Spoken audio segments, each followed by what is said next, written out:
we can do anything. This is dedicated to Haiti.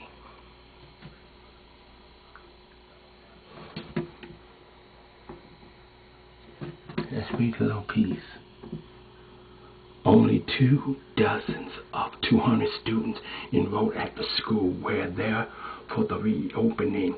The building was designed by 2 Haiti architects who rely on international accepting building code, and it rides out the earthquake with only a few hairline cracks in its concrete floor.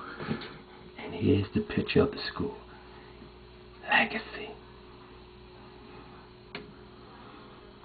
Legacy. There's a new Negro in the South with a new sense of dignity and destiny. The story of Montgomery is the story of 50,000 Negroes who are tired of injustice and oppression, and who are willing to substitute tired feet for tired souls, and walk until the walls of injustice are crushed by the battering rams of historical necessity. This is the new Negro. Racism's ground zero. We had earned the nickname bombing here. Black homes were being bombed. Black life was cheap. Segregation now, segregation tomorrow, and segregation forever. I'm sorry, Mr. Walker. God has placed the responsibility on the floor. In 1963, Dr. Martin Luther King joined the effort to desegregate businesses in Birmingham. Andrew Young went with him. Going to Birmingham was, to him, the possibility of an imminent death. He was literally afraid for his life. Well, yeah, but for good reason. But he kept getting pushed into these things. Included in Dr. King's prized collection of writings are several pages of the plan he had his staff draw up. Project C for confrontation. Dr. King's chief strategist, Wyatt Walker, wrote Project C. We used the code words to kind of obscure what we were getting ready to do. Dr. King's code name was Jack Kennedy. Birmingham became Johannesburg. Nonviolent action was called a baptismal service. The racist element in the police department would create a crisis or confrontation. And so we knew that we were going to be in Birmingham long before that would happen. Dr. King was arrested for marching without a permit, and for his defiance, solitary confinement. A diary he kept while in jail in Georgia a year earlier reveals how his thoughts would turn to his family. God blessed me with a great and wonderful wife. I have never quite adjusted to bringing my children up under such inexplicable conditions. By 1963, Dr. King had been arrested several times. Nobody with any sense likes to go to jail, but if he puts you in jail, you go in that jail and transform it from a dungeon of shame to a haven of freedom and justice. Despite his own words, the same diary shows King found incarceration draining. Jail is almost like being dead while one still lives. It is bare existence, cold, cruel, degenerating. In his solitary confinement, Dr. King read a newspaper article in which 8 white clergymen called his demonstrations, quote, unwise and untimely. He's very agitated. He says, we got to write a response. I got to write a response. Clarence Jones was Dr. King's attorney. The only paper he had until I got there was, the Edges of newspaper. Under his shirt, Jones smuggled paper past the guards. The drill was that I would bring blank paper in, he would write on, I would bring it out. The sheets of paper were passed on to Wyatt Walker, who helped transcribe them. I was the only one on the Birmingham scene who was familiar with Dr. King's chicken scratch writing. Dr. King, the consummate writer, made handwritten revisions to this copy of the famous letter from Birmingham jail. When you have seen hate-filled policemen curse, kick, and even kill your black brothers and sisters. He loved language.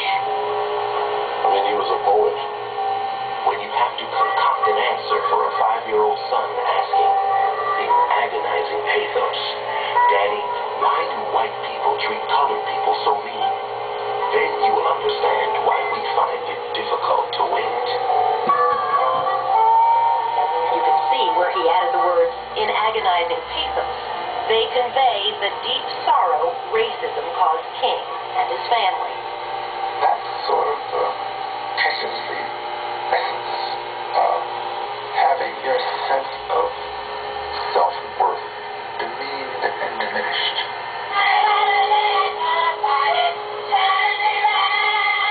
When the efforts to desegregate Birmingham stalled, the movement tried a new strategy. Teenagers were recruited to join the campaign. Dr. King asked, how many of you are willing to go to jail for freedom? Carolyn McKinstry remembers hearing Dr. King's call to action in the sanctuary of the 16th Street Baptist Church. Injustice anywhere is a threat to justice everywhere. You touched our spirits, made us want to get involved. A major demonstration was planned for May 2nd. Dr. Dorothy Cotton helped recruit teenagers. And the aim was to really fill the jails if we could. You can see them getting on the paddy wagons going to jail. I go to jail if the spirit says jail. I go to jail if the spirit says jail. If the spirit says jail, I go to jail, oh Lord. I go to jail if the... And that fingers are popping. You can actually see them singing the song. The next day, May 3rd. Every high school closed down, and students from all around the city started marching toward downtown. We ended up with thousands of children. The jails were full, so they ended up being in the fairgrounds. We walked out of my local high school, and we were confronted with those water hoses and those dogs entertainment. Carolyn McKinstry was just 14 years old. A fire hose hammered her up against a storefront window. That hose hurt. We were pinned against the building. We couldn't move. Later on, I learned that part of my hair had been sort of swiped out from the pressure of the hose. These images of brutality awakened the American conscience. I was always aware that we had to do something that would be attractive to the press. There would be no news until there was a major crisis of some sort. A week later, businessmen agreed to integrate their stores. But the fight for Birmingham was far from over. I have a dream. Why were these words? I have a dream. Why were these historic words almost left unspoken?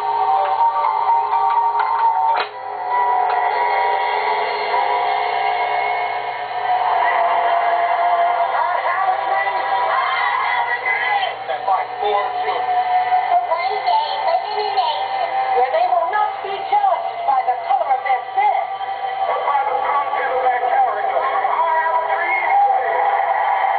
Dr. Martin Luther King's I Have a Dream speech at the March on Washington on August 28, 1963 is one of the most important in human history. It has become the defining moment of the human rights movement of our time. They know it in Russia. They know it in South Africa. They know it in China. Super